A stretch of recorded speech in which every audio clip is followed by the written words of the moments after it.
그렇죠. 굉장히 대중지향적인 마케터였죠. 대중지향적인 마케터였고 정말 우리 학교 선생님이 학생들을 대하듯이 전 국민에게 어떻게 그렇게 선생님으로서의 메시지를 전하는지를 연구했던 분이 아닐까 생각을 합니다.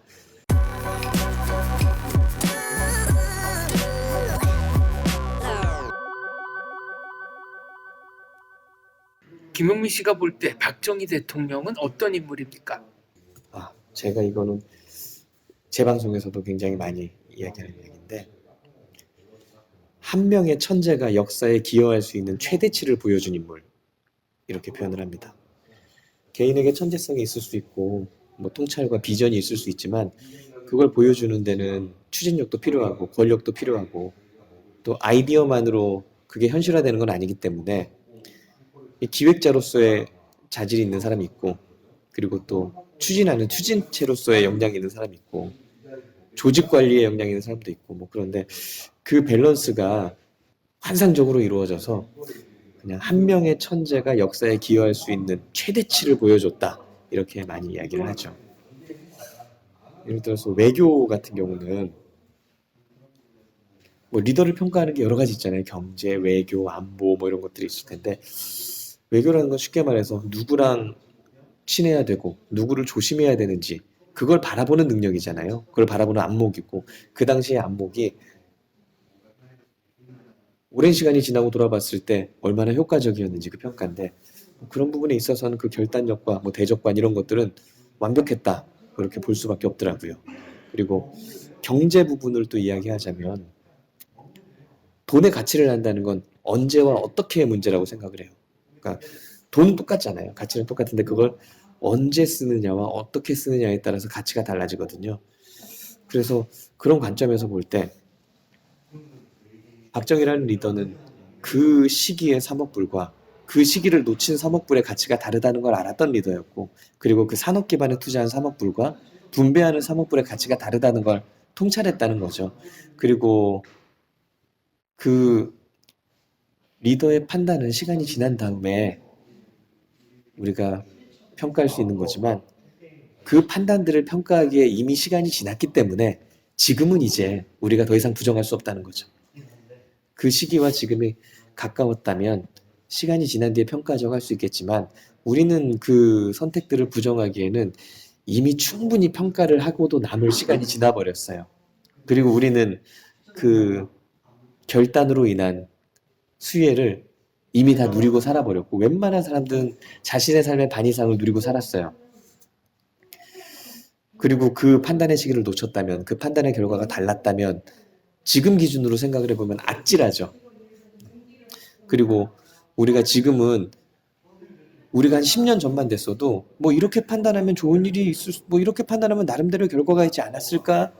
그때는 그런 말이라도 할 수 있는데 지금은 우리가 이미 분배에 미친 포퓰리스트의 시대를 한번 경험을 했기 때문에 이제는 빼도 박도 못하고 그게 옳았다라고 말할 수밖에 없는 시기인 거죠.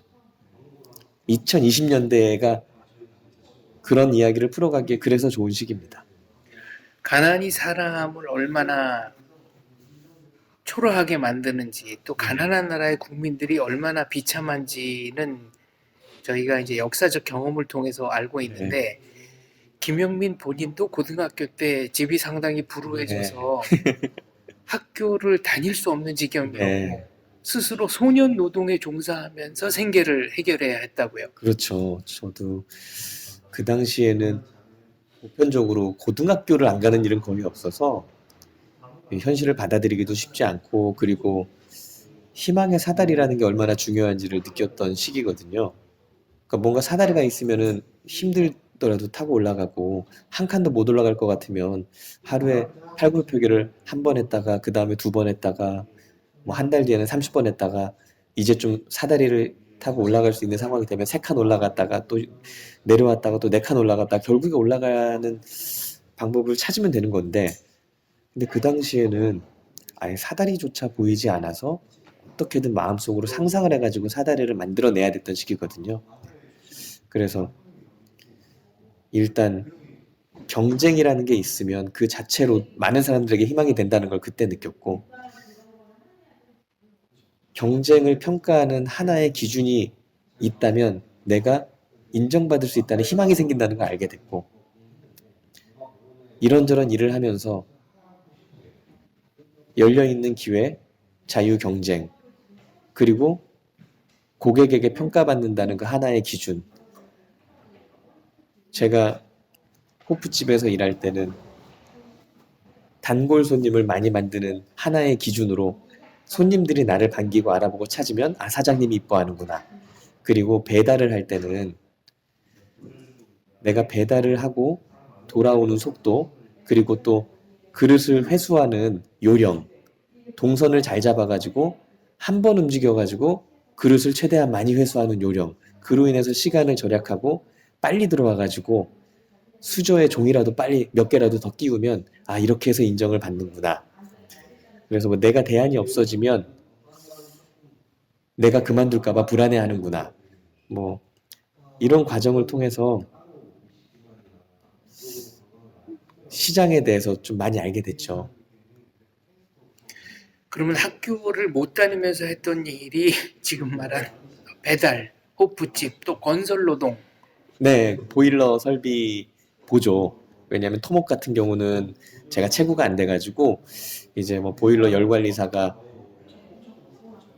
뭐 에어를 빼는 법을 하나 가르쳐주면 이제 아파트 건설 현장의 모든 동에서 이제 피시 빼고 다니고, 그리고 뭐 룸 스위치를 설치하기 위해서 도배가 먼저 돼 있는 집에 이 부분에 구멍을 뻥 뚫어가지고 전기줄 2개를 빼놔. 그러면 수백 세대를 이제 뻥 이게 이제 그런 단순 작업을 하는 그런 일을 했죠.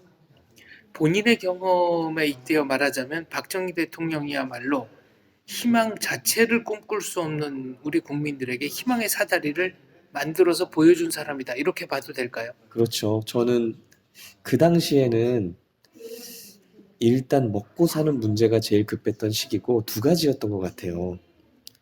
1900년대를 살아가는 모든 인류가 가장 조심해야 했던 두 가지가, 1900년대를 살아가는 인류를 위협했던 두 가지가 공산주의랑 가난이라고 생각을 하거든요.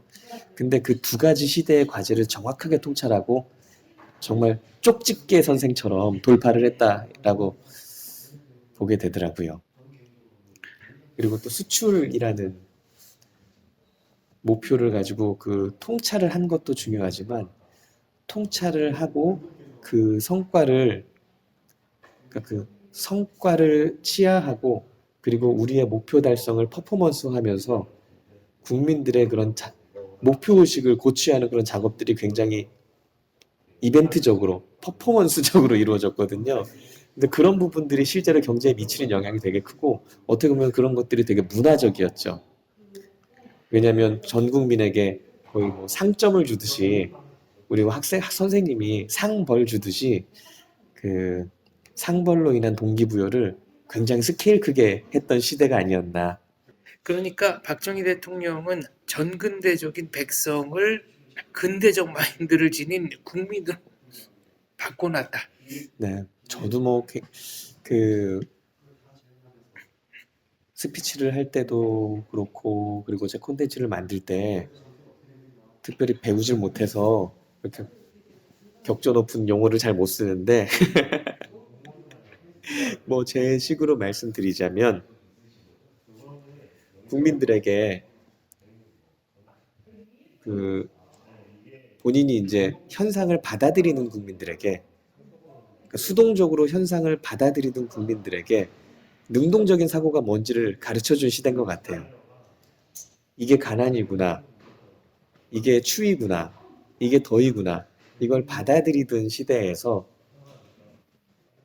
목표가 생기고 지향점이 생기고 다 같이 목표를 이루기 위해 연대하고, 다 같이 목표를 이루니까 연대감을 느끼고 성취감을 느끼고,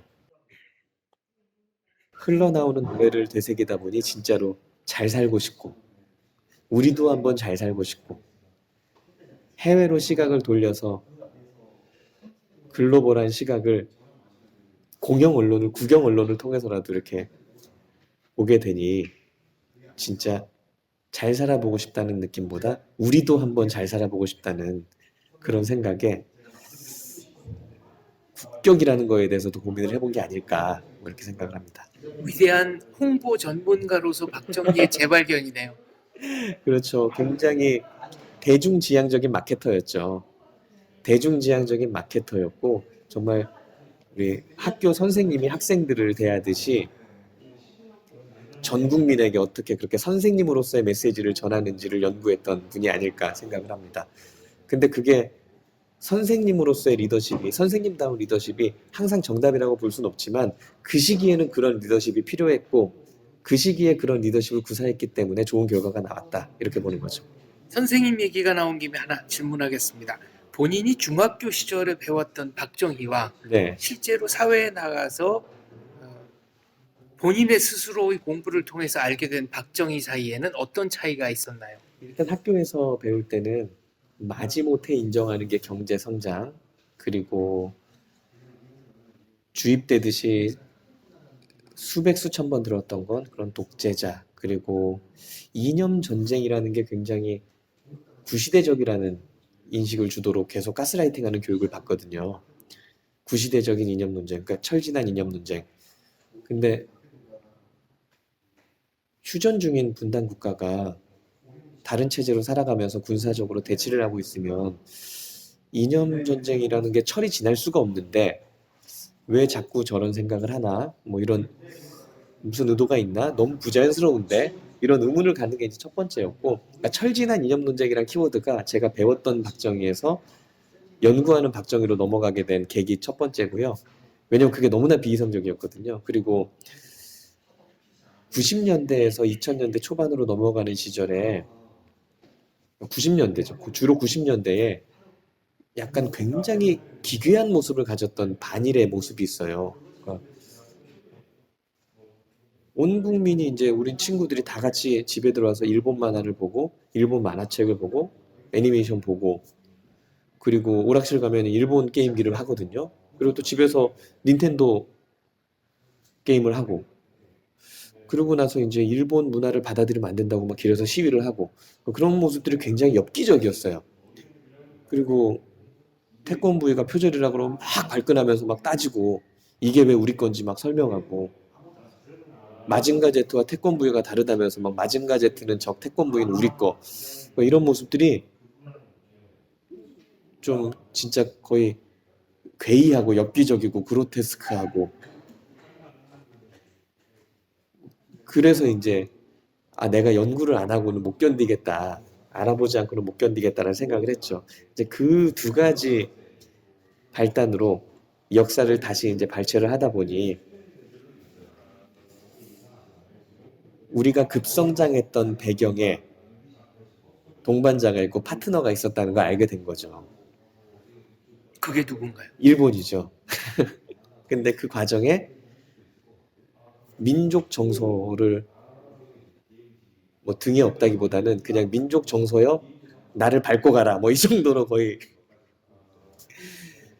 그 시기로서는 상상도 할 수 없는 결단을 해서 그래 욕 한번 먹자 정말 나에게 침을 뱉어라 뭐 이런 느낌으로 진짜 내 무덤에 침을 뱉어라 그런 정신으로 이런 결단들이 이루어졌고 그리고 그 결단의 가치를 아는 사람들이 정말 이 친일 세력으로 토착 외구로 한쪽에서 또 우익의 가치를 지켜왔구나 이런 것도 알게 되고 그리고 결정적으로 마음을 이제 확정적으로 갖게 된 건 확정적으로 그런 사고들이 자리 잡게 된 건 글로벌 스탠다드 세계사에 대한 인식이죠. 그래서 특히 유럽 같은 경우는 왼수지간들이 다닥다닥 붙어 있잖아요. 그러면 뭐 특정한 인물이 어떤 나라에서는 영웅인데 어떤 나라에서는 역적이고 근데 또 그런 영웅에 대한 콘텐츠들이 같은 언어로 세계화돼 가지고 헐리우드 영화로 나오기도 하고 뭐 또 그걸 받아들이는 사람들의 인식도 그러려니 하고 받아들이는 모습도 보고 그리고 또 특히 미국과 일본의 관계를 지켜볼 때 아 이거는 정말 우리가 가지고 있는 치명적인 단점이구나. 아 우리가 분단 국가인데 우리에게만 자유가 있다는 이유로 이제 위에서 종남 활동 못 하는데 여기서 종북 활동이 가능한 바람에 우리가 만들어 온 암덩어리구나.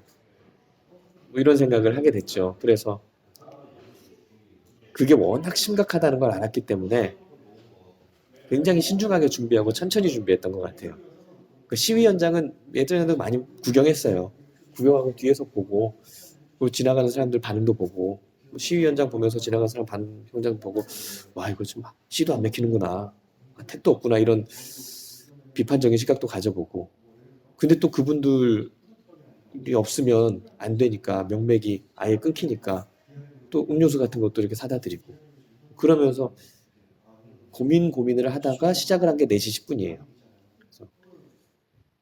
그래서 저희가 3년 동안 하면서 뭐 술, 뭐 음주 방송, 뭐 욕설 이런 걸 단 한 번도 하지 않을 수 있는 게 그만큼 어떤 콘텐츠를 만들어야겠다는 그런 고민이 오랜 시간 있었기 때문에 그 선을 절대 안 넘죠. 본인이 중학교 때 배운 박정희 대통령과 네, 본인이 직접 공부해서 찾아낸 박정희 대통령의 진실 사이의 괴리가 엄청나게 컸다는 것을 발견하고 나서 네. 어떤 감정이 들었습니까?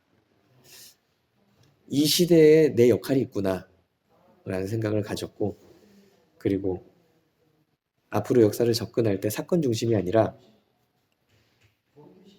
탄생과 성장의 역사 그리고 우리가 누리고 있는 것들의 근원 이 두 가지 키워드에 맞춰서 한번 풀어가보자. 탄생과 성장의 역사라는 건 우리가 뭐 백과사전이라든가 나무위키 뭐 어떤 종로로 모든 걸 검색을 할 때 주로 서술되는 구조가 언제 탄생해서 언제 성장을 했는지거든요. 그래서 대중들이 가장 익숙하게 인지하고 있는 서술 구조가 탄생과 성장 역사구나 이렇게 판단을 했고 그래서 아 그러면 대중들에게 가장 익숙한 서술 구조로 대한민국도 탄생과 성장의 역사를 중심으로 풀어가다 보면 자연스럽게 건국과 산업화의 역사가 녹아들겠구나 이렇게 생각을 했고 그리고 우리가 누리고 있는 것들에 대한 감사 그리고 우리가 누리고 있는 것들에 대해 감사하면서 어떻게 이런 걸 누리고 있는지 그 근원을 추구하는 방식으로 하면 부담 없이 역사에 접근할 수 있겠구나. 그게 혐오 조장 중심, 악마화 중심의 역사 교육에 맞서는 방법이겠구나 뭐 이렇게 생각을 했죠. 아까 박정희 대통령의 홍보 전문가로서의 풍모에 네, 대해서 얘기해 주셨는데 박정희 대통령께 이것 하나만 꼭 좀 배우고 싶다 한다면 어떤 게 있을까요? 결단력이죠. 그리고 역풍에 맞서는 용기, 예상되는 역풍에 맞서는 용기, 그리고 이 일로 가야 된다는 확신. 그건 정치인으로서 모두에게 필요한 문제인 것 같아요. 그리고 많은 분들이 못하고 있는, 그리고 현대 정치인들이 가장 못하고 있는 일이고, 지금은 시민사회가 강성하게 구축이 돼 있는 부분들은 고정적으로 관행적으로 나가는 예산들은 주는 건 쉬워도 뺏지를 못하거든요. 야, 여기 건들면 난리 난다. 여기 건들면 난리 난다. 그 한 줄의 사고로 대한민국의 많은 기득권들이 유지되고 있어요. 그런데 지금은 힘들어도 이 길을 가야 된다라고 생각하는 리더들이 용기를 내고 맞서고 그 역풍을 본인의 정치력으로 극복해냈을 때 그리고 성과로 보여주면서 뒤늦게라도 국민들을 설득했을 때 이 시대가 발전한다고 생각을 해요. 그래서 우리는 지금 2020년대에 시대의 정체기를 맞이했고 그 정체기를 맞이한 가장 큰 원인은 기득권의 반발을 두려워하는 약한 마음이고 그 약한 마음을 가진 리더들이 이 시대에 가장 통찰해야 되고 배워야 되는 게 박정희의 리더십이다 이렇게 보는 거죠. 대한민국의 미래를 이끌어 나가야 할 10대, 20대들에게 네, 역사를 이렇게 좀 봐줬으면 좋겠다 하는 선배로서의 뭐 충고랄까 당부의 말이 있다면 두 가지만 이야기합니다. 순서대로 사실대로. 깔끔하고 명쾌하네요. 네. 순서대로 사실대로. 그걸 흐트러뜨리면서 모든 선동이 이루어지거든요. 그러니까 1대 다음엔 2대를 배우고 2대 다음에 3대를 배우고 3대 다음에 4대를 배우고 그리고 그 사이에 경제다 그러면은 첫 번째 경제, 두 번째 경제, 세 번째 경제, 네 번째 경제 그 정책들 그리고 뭐 복지의 발전 그리고 우리가 하는 복지의 발전이면 첫 번째, 두 번째, 세 번째는 순서대로 사실대로 그러면 다 해결됩니다. 근데 일단 발췌한 정보를 가지고 감정적으로 접근을 하면 그러니까 순서대로가 아니라 발췌해서 사실대로가 아니라 감정적으로 이 두 가지가 어떻게 보면은 전교조가 만들어 온 큰 틀인 것 같아요. 결국 진실의 힘은 네. 강력하다. 이런 말씀이시군요. 그렇죠. 네. 4시 10분은 어떤 분들이 봐주셨으면 좋겠습니까? 지금 4시 10분 같은 경우는 타 채널에 비해서 40대 시청자가 많은 편이거든요. 그리고 또 여성 시청자가 많은 편이고 40대 시청자와 여성 시청자 어떻게 보면 우리 진영의 취약한 부분이어서 앞으로도 그렇게 좀 확장성 있는 채널이 될 수 있도록 40대 시청자분 그리고 또 2030 시청자분들 여성 시청자분들이 계속 늘었으면 좋겠어요. 기존에 시청해 주시는 분들께도 너무 감사드리지만 좀 더 확장을 했으면 좋겠습니다. 저희 생생현대사 채널 이제 갓 오픈했는데 이 생생현대사 채널의 시청자들에게도 메시지 하나 남겨주십시오. 역사 교육이 지금 많이 기울어져 있습니다. 그리고 학교 안에, 교육의 현장 안에 편향적인 단체가 있다는 건 굉장히 이례적인 현상이고 굉장히 안 좋은 조건이거든요. 이런 상황 속에서 민간 차원에서 할 수 있는 노력이 우리 시대가 할 수 있는 최대한의 노력입니다. 그러니까 많은 분들이 이런 채널을 도와주시는 것들을 애국이라고 생각을 하시고 많이 많이 공유해 주시면 우리는 반드시 정상화시킬 수 있다고 생각합니다. 오늘 말씀 감사합니다. 감사합니다.